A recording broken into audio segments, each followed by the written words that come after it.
नमस्कार साथियों। कहते हैं कि बुंदेलखंड की भूमि से बहुत सारे वीर जन्मे, उनमें से थे अलाउद्दीन और बड़े लड़ैया महुआ वाले, उनकी मार सही ना जाए, एक को मारे दुई मर जाए, तीसर खौफ खाए मर जाए। ऐसी ही कर्म भूमि से संबंधित आपके एक चयनित छात्र जो आरडब्ल्यू से पढ़कर एक नहीं सात सात परीक्षाओं को उन्होंने क्वालिफाई किया और क्वालिफाई करके आज हमारे बीच में हैं और एक में वो चयनित है। आइए उन्हीं से जानते हैं कि वो किस पोस्ट में चयनित हैं और कैसे उन्होंने तैयारी की। इन सब विषयों पर विस्तार से चर्चा होगी। तो बहुत बहुत नमस्कार है शिवम जी, आप किस जिले से आते हैं और किस पोस्ट में चयनित है, एक बार प्यारे बच्चों को जरूर बताएं। जी मयंक जी नमस्कार। सबसे पहले तो मैं आरडब्ल्यू टीम का तहे दिल से धन्यवाद करता हूँ कि उन्होंने मुझे इतना बड़ा मंच दिया और जहाँ पर मैं आज बैठा हुआ हूँ। और जैसा कि आपने पूछा है कि वर्तमान में मैं किस पद पे कार्यरत हूँ, तो इसके संदर्भ में मैं आपको बताऊंगा कि वर्तमान में मैं आयकर विभाग कानपुर में बतौर स्टेनोग्राफर के पद पर कार्यरत हूँ। और इसी के साथ जैसा कि आपने बोला कि मैंने कितने एग्जाम क्वालिफाई किए हैं, तो मैंने 7 एग्जाम को क्वालिफाई किया है, जिसमें 2 बार यूपी पुलिस, इसमें 2018 एवं 2019 की वैकेंसी शामिल है।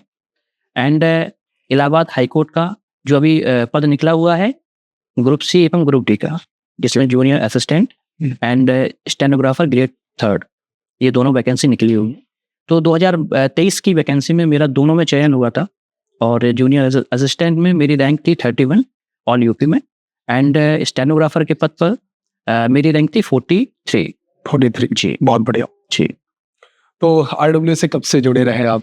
जी आरडब्ल्यू से मेरा जुड़ना 2020 से रहा।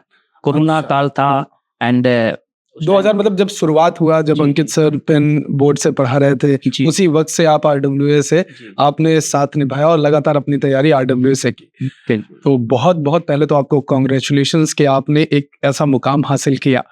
अगर मैं आपसे ये जानना चाहूँ कि जहाँ इस दौर पर एक परीक्षा क्वालिफाई करना और इतने कंपटीशन के दौर पर एक परीक्षा को क्वालिफाई करना, ये इतना जल्दी नहीं हो पाता। वैसे आप एक साथ एग्जाम को कैसे क्वालिफाई कर पाते हैं? इस चीज के बारे में रणनीति थोड़ा सा जो बच्चे भी हैं वो भी जानना चाहेंगे और मुझे भी क्यूरियोसिटी है कि आप कैसे 7 एग्जाम्स का ये जो सफर रहा, इस बीच में आपने क्या क्या किया, तो उन सारे बातों पर चर्चा करते हैं। पहला मेरा आपसे सवाल यही होगा कि कैसे आपने तैयारी की, उस बारे में जरा सा बताइएगा। जी, जैसा कि मयंक जी ने पूछा कि तैयारी का दौर कैसा रहा, तो जैसा कि आप जानते हैं कि कोई भी परीक्षा हो, कोई भी स्टूडेंट हो, स्टार्टिंग में सभी के लाइफ में स्ट्रगल तो रहता ही है। बिल्कुल। और उस स्ट्रगल के चलते ही वह मेहनत करता है, समाज के ताने सुनता है, क्योंकि हर एक बच्चा आज के समय में भी सुन ही रहा होगा, और उन तानों से ऊपर उठकर अपनी सफलताओं को प्राप्त करता है। तो ऐसा ही दौर मेरा भी रहा। स्टार्टिंग में कुछ समस्या हुई और मैंने घर से रहकर ही तैयारी की, क्योंकि कोरोना काल में तो वैसे भी आपको पता है कि आप कहीं जाकर जनरली नहीं तैयारी कर सकते थे। तो 2020 में अंकित सर का चैनल आरडब्ल्यू को मेरे सामने आया यूट्यूब पे, मैंने देखा एंड वहीं से मुझे अच्छा लगा। जनरली मुझे कोर्स मैंने थोड़ा बहुत पढ़ा सर से, क्योंकि यूट्यूब पर भी कुछ वीडियो डले हैं यूट्यूब पर, तो मैंने देखा, मुझे पढ़ाने का तरीका काफी पसंद आया। अच्छा, मतलब सिर्फ यूट्यूब से या कोई आपने कोर्स भी परचेज किया था आरडब्ल्यू के? वही मैं बताना चाह रहा हूँ कि पहले तो यूट्यूब से ही पढ़ना शुरू किया, लेकिन फिर लेखपाल की भर्ती आई हुई थी 2022 में जी, जिसमें मैंने आरडब्ल्यू से लेखपाल का बैच परचेज किया था। ओके, हाँ जी। उसके अलावा भी अभी रिसेंट में मैं अपर निजी सचिव का पेपर दिया हूँ और उसमें मेरा प्री क्वालिफाई भी है, मेंस के रिजल्ट का मैं वेट कर रहा हूँ। तो प्री के लिए मैंने आरडब्ल्यू टीम से ही कोर्स लिया हुआ। अच्छा, बहुत बढ़िया। तो मतलब हेल्प आपको मिली आपके परीक्षाओं के उसमें? बिल्कुल, बहुत बढ़िया। तो किस क्षेत्र से आते हैं? जी, मेरा तो ये है कि मेरे जो फादर हैं मेरे, वो फार्मर हैं। हाँ, तो किसान है। कहाँ, किस क्षेत्र से? जी, जालौन जिला जालौन से आप आते हैं? पूरा ही नाम जन बच्चों को नहीं पता कि जिला जालौन कहाँ है, तो जिला जालौन पड़ता है बुंदेलखंड में, और बुंदेलखंड आपके उत्तर प्रदेश के सबसे दक्षिणतम भाग में पड़ता है। जी। तो बिल्कुल चित्रकूट और थोड़ा सा और आगे आपका उराई जालौन बांदा के पास ये एरिया पड़ता है। उस पिछड़े क्षेत्र से, मैं पिछड़ा इसलिए बोल रहा हूँ क्योंकि आज मैं भी उसी क्षेत्र से हूँ और मुझे पता है कि वो बहुत ही पिछड़ा एरिया है, और उस पिछड़े एरिया से निकलकर एक व्यक्ति को संघर्ष करके यहाँ तक पहुंचना बहुत बड़ी बात होती है। तो कैसे, मतलब कैसे वो गांव में रहकर तैयारी करना, तो क्या एक फिर वही सवाल जो मन में सभी बच्चों के भी आता है, क्या ऑनलाइन हम इतना ट्रस्ट कर सकते हैं कि एग्जाम ऑनलाइन पढ़ने से क्वालिफाई होता है या नहीं होता है? जी, एक्चुअल में जैसा कि आपने पूछा कि ऑनलाइन पढ़ने से एग्जाम क्वालिफाई होता है कि नहीं, तो उस सवाल के जवाब में मैं यही कहना चाहूँगा कि ऐसा बिल्कुल भी नहीं है कि आप ऑनलाइन पढ़ें या ऑफलाइन पढ़ें तभी आपकी परीक्षाएं निकलती हैं। पहली बात तो ये है कि जैसे आपका सिलेबस ऑफलाइन कंप्लीट कराया जाता है, वैसे ही RW चैनल पे तो बहुत ही बेहतरीन तरीके से चीज़ों को मैनेज करके चलते हैं। तो सेल्फ स्टडी पे ही कुछ चीज़ें डिपेंड करती हैं। सर ने पढ़ाया, सर ने गाइड किया, आपको करना डेफिनेटली मुझे, चाहे मैं ऑफलाइन पढूं या मैं ऑनलाइन पढूं। हाँ, तो बिल्कुल दोस्त, जैसे हमने आपसे डिस्कस कर रहे थे अभी थोड़ी देर पहले, हम लोग बात कर रहे थे कि स्टेनोग्राफर एक जो है पोस्ट होती है, उसकी तैयारी अगर बच्चा स्क्रैच से करना चाहे, मतलब शुरुआत से बिल्कुल शुरू करना चाहे, उसे कुछ भी नहीं पता हो स्टेनोग्राफर के बारे में, तो उस first step to last step की प्रोसेस क्या होनी चाहिए और कितने दिन की तैयारी से स्टेनोग्राफर को क्वालिफाई किया जा सकता है? इन दोनों प्रश्नों के जरूर आपसे जवाब जानना चाहेंगे बच्चे, क्योंकि आपने बताया आप जो 7 एग्जाम है, उन 7 एग्जाम में आपने 2 एग्जाम्स के बारे में जिक्र किया था, एक तो SSC स्टेनोग्राफर और आपने एक KVS का केंद्रीय विद्यालय का जो स्टेनोग्राफर है वो क्वालिफाई किया है, और तीसरा अभी आप स्टेनो के ही पद में हैं जो कि आप इनकम टैक्स डिपार्टमेंट। तो स्टेनो का एक बढ़िया एक्सपीरियंस है, आपने इंग्लिश या हिंदी, किस में आप short hand? Hindi short hand में रहे हैं।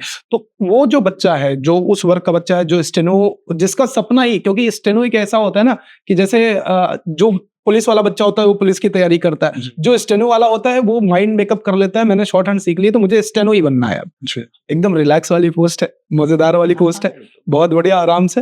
तो स्टेनो की पोस्ट के लिए मैं आपसे जानना चाहूंगा कैसे तैयारी होती है, उसके बारे में थोड़ा प्लीज गाइड करें। देखिए, एक्चुअल में जो स्टेनोग्राफर की पोस्ट है तो रिटन तो इसी प्रकार से होता है, तो आप RW चैनल से या कोई भी बेहतरीन चैनल जो आपकी नजर में, या सेल्फ स्टडी के थ्रू अगर आप पढ़ सकें तो आप पढ़ सकते हैं, बिल्कुल। लेकिन स्टेनोग्राफी ऐसा कोर्स है जो आप सेल्फ स्टडी से नहीं कर सकते हैं। स्टार्टिंग में आपको किसी न किसी टीचर की जरूरत पड़ती है, बिल्कुल, क्योंकि स्टेनोग्राफी एक संकेत लिपि है। संकेत लिपि आप स्वयं से तो इतनी आसानी से नहीं सीख सकते। स्टार्टिंग करेंगे लेकिन आप 15-20 दिन में आपको बोरिंग हो जाएगा, वो थोड़ा बोरियत वाला होता है। लेकिन अगर कोई टीचर है वो अगर इंटरेस्ट लाता है आपको स्टेनोग्राफी में, तो आपके लिए स्टेनोग्राफी बहुत ही इंटरेस्टिंग हो जाती है। और इसको सीखने में आपको 4 से 5 महीना सीखने में लगता है, देन स्पीड लाने में आपको 4 to 5 मंथ आराम से। मतलब टोटल सम अप करूं मैं तो 8 महीने में आप स्टेनो में परफेक्ट, 8 से 10 महीने में स्टेनो में परफेक्ट हो जाएंगे। मतलब आप एक साइड में स्टेनो सीखते रहे ना, दूसरा आप RW से आराम से पढ़ाई कर लीजिए। तो अगर ये दोनों को आप पैरेलल चलाएं तो 1 साल का समय मैं लूं कि तैयारी में, 1 साल का समय। हाँ, दोनों चीज, मतलब थ्योरी में क्या, थ्योरी में ज्यादा समय लगता है या थ्योरी में उतने में कंप्लीट किया जा सकता है? देखिए, जो मेरा एक्सपीरियंस रहा है, तो मैं अपने एक्सपीरियंस के बेस पे कहूंगा तो मुझे 6 to 8 मंथ लगे पूरी थ्योरी को कंप्लीट करने में, और मुझे इतना ही समय लगा स्टेनोग्राफी को सीखने में। 80 वर्ड पर मिनट की स्पीड लाने में आपको 6 to 8 मंथ लग जाते हैं। 6 to 8 मंथ किया जा सकता है, डेफिनेटली मैंने किया है, मैं अपने अनुभव में। सब्जेक्ट कौन कौन से सब्जेक्ट्स अगर मैं पूछूं आपसे? जनरली स्टेनोग्राफी में अगर इलाहाबाद हाईकोर्ट का स्टेनोग्राफर आप लेते हैं, इसका एग्जाम मैं भी क्वालिफाइड हूँ, एंड मेरी रैंक उसमें 43 थी। तो उसमें आपका हिंदी आता है, इंग्लिश आता है, मैथ आता है और GS आता है। जी, जो कि मैंने रोजगार विद अंकित चैनल से ही कवर अप किया था। अच्छा, जी। उसके अलावा अगर मैं AHC के अलावा अगर KVS वाले की बात करूं तो उसमें, KVS वाले की बात करते हैं तो उसमें भी सब्जेक्ट में आपका इंग्लिश है एंड मैथ है, रीजनिंग है और GS है। और इनकम टैक्स वाला कैसे, इसको कैसे ज्वाइन किया जिस पोस्ट में है बच्चा? हाँ जी, उसमें अच्छा पहले मतलब एक मन में उत्सुकता होती है हर बच्चे की कि भैया सैलरी कितनी है। अभी तो आप इस पोस्ट पे अपॉइंटेड है, लेकिन सैलरी कितनी है अगर ये पता चल जाए तो फिर उसके लिए पढ़ने का थोड़ा सा मोटिवेशन और बढ़ जाता है, तो वो बताइए। जी बिल्कुल। एक्चुअल में रिसेंट में जो मैं स्टेनोग्राफर पद पे कार्यरत हूँ इनकम टैक्स डिपार्टमेंट में, तो उसमें मुझे इन हैंड सैलरी 49,500 के अप्रोक्स मिलती है। अच्छा, एंड ग्रॉस कितनी है? 57,000 के। हाँ, ग्रॉस मतलब होता है कि जितनी टोटल आपको मिलती है, और इन हैंड मतलब होता है कि जितना आपके अकाउंट खाते में आ जाता है पैसा, बाकी आपको उसके पर्क्स यानी कुछ इधर उधर से चीजें उसकी मिल जाती है, सुविधाओं के रूप में आप उसे कह सकते हैं। बिल्कुल ठीक, तो आगे हम इस पर बात करें तो इतनी तो सैलरी मिलती है। अच्छा, तो इसके बाद इस वाली पोस्ट में कैसे सिलेक्शन लेते हैं जिसमें आप अभी सिलेक्टेड हैं? जी, एक्चुअल में मैं जिस पोस्ट पे सिलेक्टेड हूँ तो ये SSC स्टेनोग्राफर 2022 भर्ती के थ्रू में। अच्छा, SSC के थ्रू? जी, स्टाफ सिलेक्शन कमीशन इसमें स्टेनोग्राफी का पहले रिटन टेस्ट कराता है, उसके बाद स्टेनोग्राफी का ही टेस्ट होता है। हाँ जी, तो पहले तो रेटिंग में आपका जो सिलेबस है उसमें आपका इंग्लिश 100 मार्क्स का आता है, जीएस 50 मार्क्स का आता है, रीजनिंग 50 मार्क्स का आता है। रीजनिंग 50 जी, मार्क्स का आता है। 200 मार्क्स का टोटल इसका एग्जाम होता है, जिसमें टायर 1 बोलते हैं, है ना। एंड फिर स्टेनोग्राफी का टेस्ट होता है, टेस्ट होता है। अगर आप इसमें पास आउट हो जाते हैं। ठीक। तो स्टेनोग्राफी का टेस्ट आपको कितनी एक मन में सबसे बड़ा डाउट होता है स्टेनोग्राफी में कि इतनी वर्ड लिमिट होनी ही चाहिए, और इतनी वर्ड लिमिट अगर हो गई तो सर हम क्या इतनी स्पीड अपनी बना ले? मैंने जब स्टेनो के बच्चों के बीच में कभी मिला तो वो हमेशा एक डाउट हमेशा पूछते हैं कि सर स्टेनो की इतनी स्पीड कर ले, कैसे करेंगे सर अगर इतनी कम आ रही है? तो क्या क्राइटेरिया हो कि वहाँ जो प्रेशर होता है जब आप स्टेनो की टाइपिंग टेस्ट दे रहे होते हैं, क्योंकि उसमें बहुत सारी चीजें होती हैं, आप नॉर्मल अपने कंप्यूटर में दे रहे हैं, किसी संस्था के कंप्यूटर में दे रहे हैं, और जब आप एग्जाम हॉल में बैठ के देते हैं तो दोनों में बहुत अंतर होता है। तो उसमें क्या, कैसे आपने पीयर प्रेशर हैंडल किया और कितनी स्पीड रखनी चाहिए? इन दोनों सवालों के जवाब आपसे चाहूँ। जी, देखिए जो रिसेंट में मैं रिसेंट की वैकेंसी का ही लेके चलता हूँ, उसके बाद मैं एसएससी का भी बताऊंगा। जब जो इलाहाबाद हाईकोर्ट की वैकेंसी है स्टेनोग्राफर ग्रेड 3 2800 ग्रेड पे की ये वैकेंसी है। इसमें हिंदी के लिए 80 वर्ड पर मिनट, हिंदी स्टेनोग्राफी के लिए 80 वर्ड पर मिनट की स्पीड मांगते हैं, एवं इंग्लिश स्टेनोग्राफी के लिए 100 वर्ड पर मिनट की स्पीड मांगते हैं। अच्छा। जो मेरा अनुभव रहा है स्टेनोग्राफी सीखने का, तो अगर 80 वर्ड पर मिनट की आपसे स्पीड मांगी जाती है तो आपको 100 वर्ड पर मिनट की स्पीड करके पहुंचना ही होता है।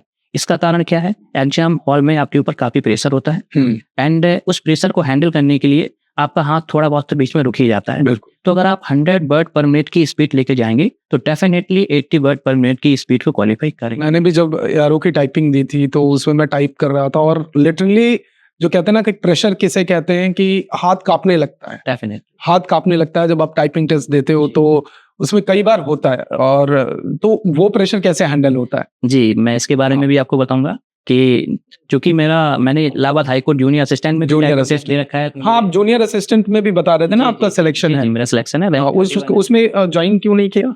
उसका कारण है क्योंकि अब जूनियर असिस्टेंट 2000 ग्रेड पे की जॉब है। अच्छा। इलाहाबाद हाईकोर्ट स्टेनोग्राफर ये आपकी सब 2800 ग्रेड पे की, ये कितने ग्रेड पे की है?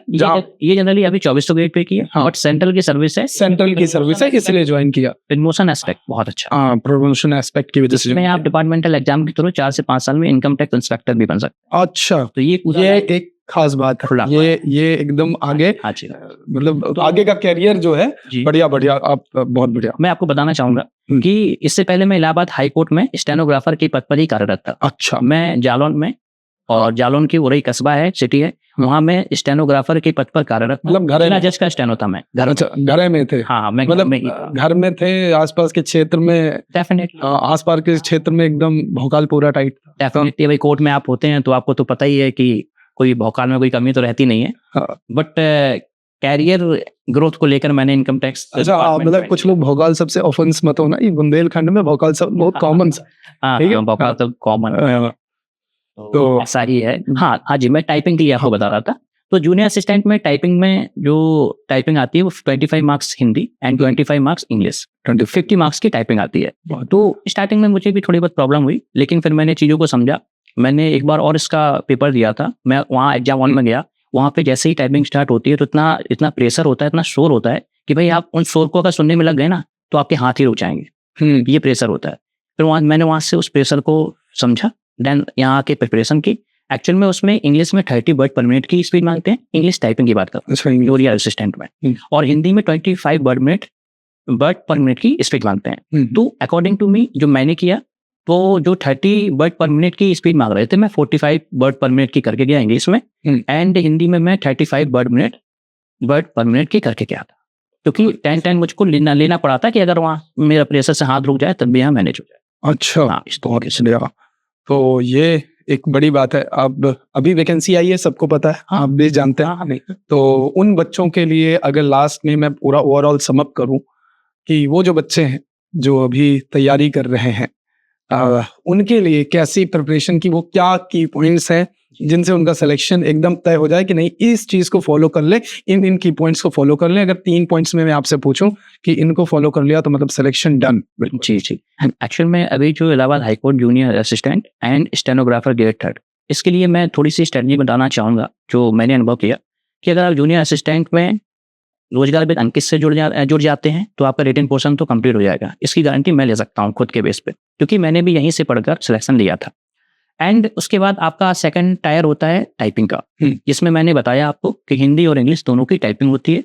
हिंदी की 25 वर्ड पर मिनट एंड इंग्लिश की 30 वर्ड पर मिनट। तो अगर हिंदी में आप 35 वर्ड पर मिनट की स्पीड बनाकर जाते हैं तो आपको बिल्कुल भी प्रॉब्लम नहीं आएगी, बिल्कुल भी प्रॉब्लम नहीं आएगी।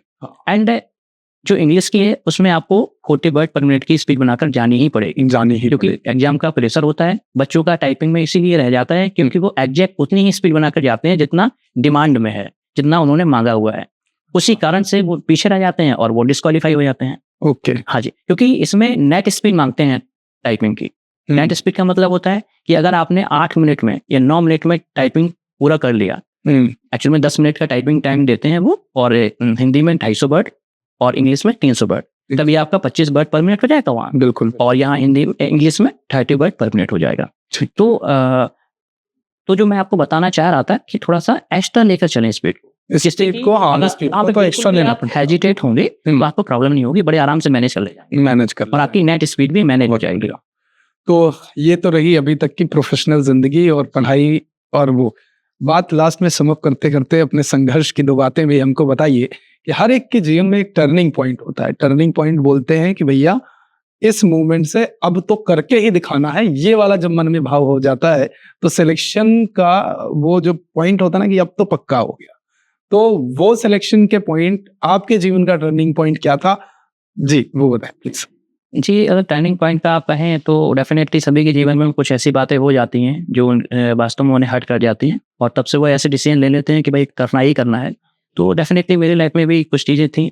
नाम ना बताना चाहें तो कोई नहीं, आप डिस्कस कर रहे थे, आपने कहा था सर नाम मत पूछिएगा, बाकी मैं बताऊंगा जरूर। नाम का तो नहीं, बट जो प्रेशर होता है, क्या कहा था उस व्यक्ति ने आपकी सोसाइटी का कि भाई कि प्री तो सभी निकाल लेते हैं। जनरली मेरा फर्स्ट एग्जाम निकल जाता था, सेकंड में 1 आध 2 बार मैं रह गया, तो कहते हैं प्री तो सभी निकाल लेते हैं, मेंस निकाल के दिखाओ तब माने कि कुछ हो। निकाल दिया तो भाई अब कर दिया इकट्ठा, मतलब साबित एक में नहीं, साथ एग्जाम में जी करना पड़ा, क्योंकि भाई खुद को साबित भी तो करना है। बिल्कुल। और ठीक है, दूसरों की नजरों में साबित करने का क्या ही मतलब, आप अपनी पर्सनल लाइफ को भी तो बनाएंगे ना। तो गवर्नमेंट जॉब के थ्रू आप खुद की लाइफ को भी सेटल कर सकते हैं। बिल्कुल। तो वही इस तरीके से कुछ। ठीक है, बहुत बहुत शुक्रिया शिवम जी।